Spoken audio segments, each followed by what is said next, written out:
Hi, I'm Chris Ann Hall, and I want to talk to you today about something very, very important.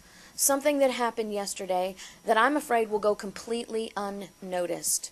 Yesterday, the Department of Justice, several cities within the United States, several municipalities, linked up with the United Nations to form a global police initiative. It is called the Strong Cities Network. Am I just mouthing conspiracy here? No. I want to share with you the speech that the Attorney General Loretta Lynch gave before the United Nations. This is such an attack on our Constitution. This is such an attack on the sovereignty of our states.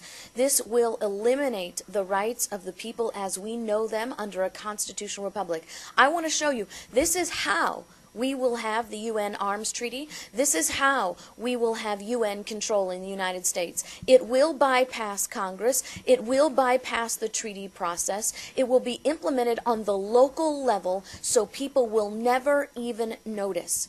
This is how the UN property policies are being applied in the United States through local initiatives, and now we're going to see a global police force. Look how easily the federal government has partnered up with our local police force, completely defying every limitation established by our Constitution. And now, through this local initiative, we are going to see international intervention within our local governments and our local police force. You don't have to believe me. I want to share with you parts of Loretta Lynch's speech. And you can go to my Facebook page and get a link to this speech as well.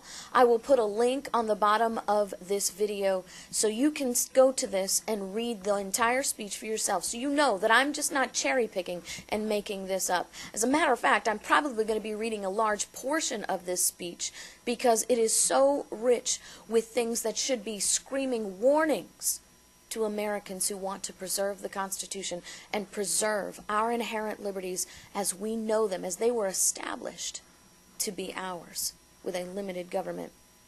You know, the very beginning of Loretta Lynch's speech is just really disturbing. And so I'm going to start at the very beginning.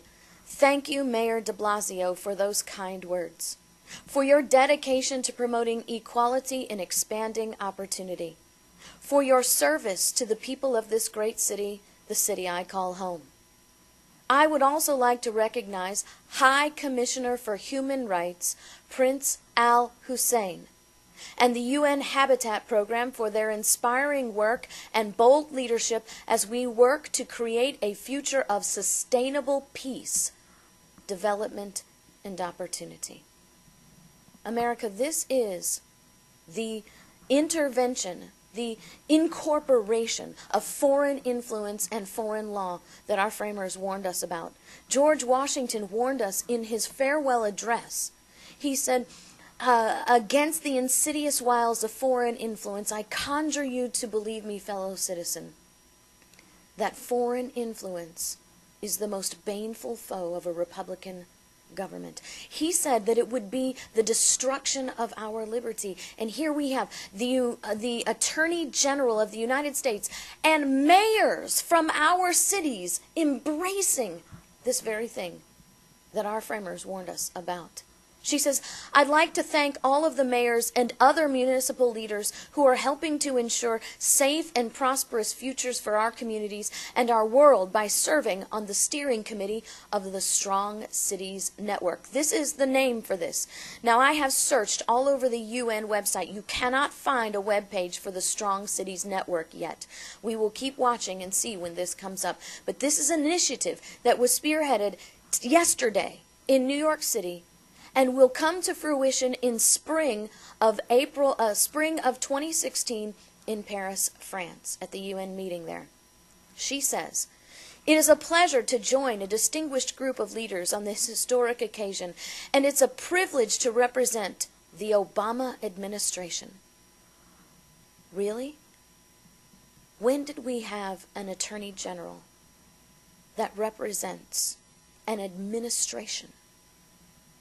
Do you see how far we have deviated from a government of the people, by the people, for the people. We, the people, in order to form a more perfect union, now have an Attorney General that represents an administration.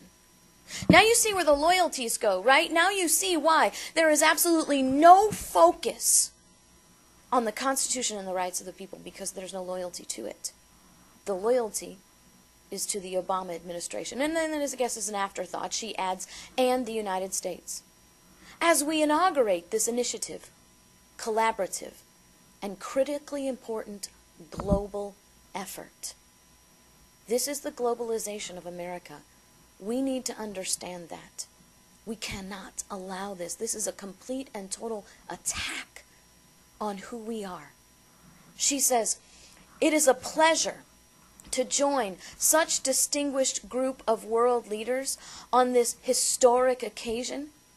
And it's a privilege to represent the Obama administration in the United States as we inaugurate this initiative, collaborative, and critically important global effort.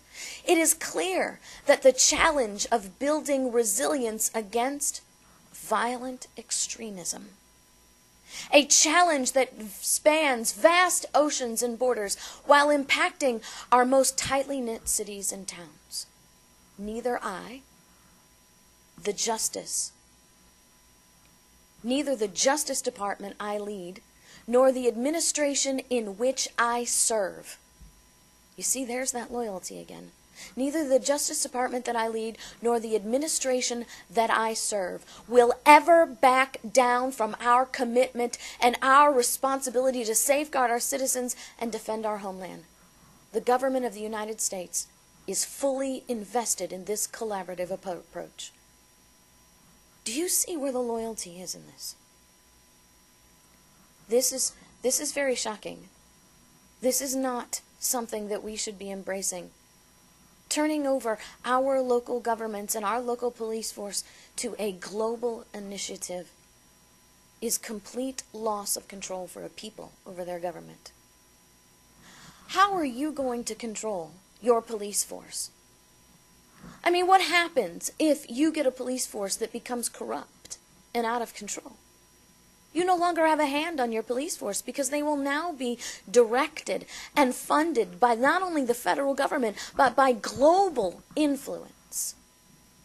That is not a government of the people. That is a government of itself. She continues and says, through our Model Regions program, that's the program where the federal government has infiltrated our local law enforcement, completely setting aside every aspect of posse comitatus without actually implementing, right?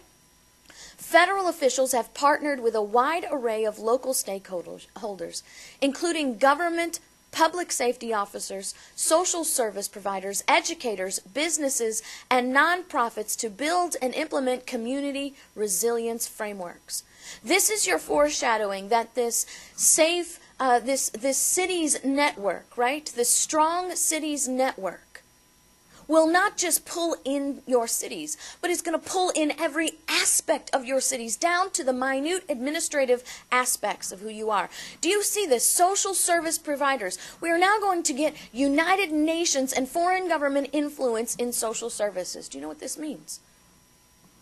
That means that the human rights platform of the United Nations to rob parents of their parental rights is going to be implemented on the local level. This is not tinfoil hat stuff. I am reading you the very text.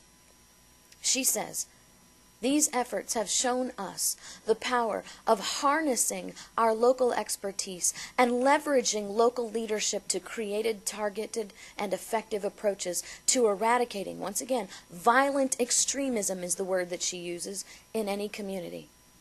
We have learned that an open dialogue and consistent engagement with a wide range of constituents is essential to crafting strategies and forging partnerships that will address the full scope of the threats we face. What is that full scope? What is that full scope? She says, we have observed a need for that mechanism that will expand to the most effective efforts to reach people around the globe. What is that scope? That scope of partnership is now global. Because she says, until now, we have lacked that mechanism. we are making the first systematic effort in history to bring together cities around the world to share experiences, to pool resources, and to forge partnerships in order to build local cohesion and resilience on a global scale. We lost control of our local governments when the feds came in and started funding and directing. What's going to happen with a global scaled initiative?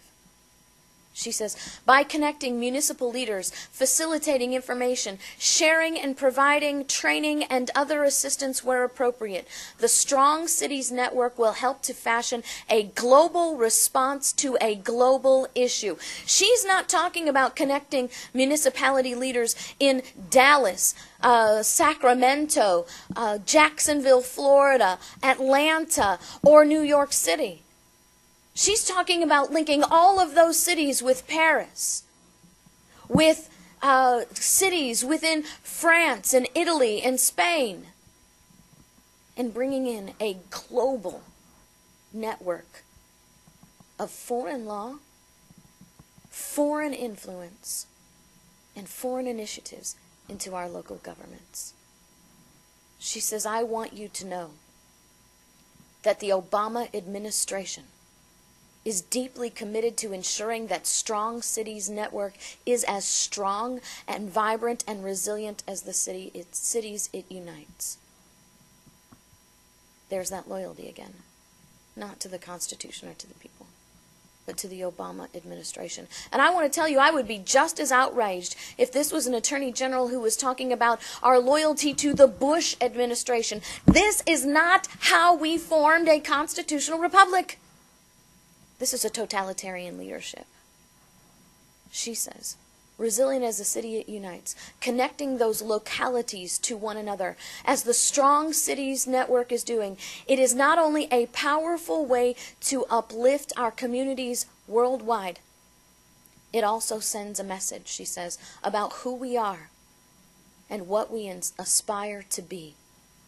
An alliance of nations as a global community. I just simply want to ask you, is that who we want to be? Because that's who we're trying to be. That's who our government wants us to be. That's who our cities are going to make us be if we just sit back and remain distracted by Donald Trump, budgets, and John Boehner. We keep being distracted by congressional hearings over emails that are never going to do anything. They're just smoke and mirrors. They're just dog and pony shows to distract us from what is going on right underneath our noses. And I just want to ask you, because that's the choice. I am not here to influence you to believe any certain thing whatsoever. I want you to be aware of what's going on. And I simply want to ask you this question. Do you like this? Is this who you want to be? Not a government of people. Not a place where governments are instituted among men, deriving their just power from the consent of the governed. And when any form of government operates contrary to those means, it is the right and the duty of the people to alter or abolish them. I just want to ask you, do you want to be a global initiative? Are you happy being a global community where government knows best and international rule will dictate policy to us down to the very minutest of levels? Is that who you want to be? Is that the place you want your children to live in? Because the choice is up to you now. I've brought you the facts. I have told you what our government is doing through their own words. Not tinfoil hat, not strange extrapolations.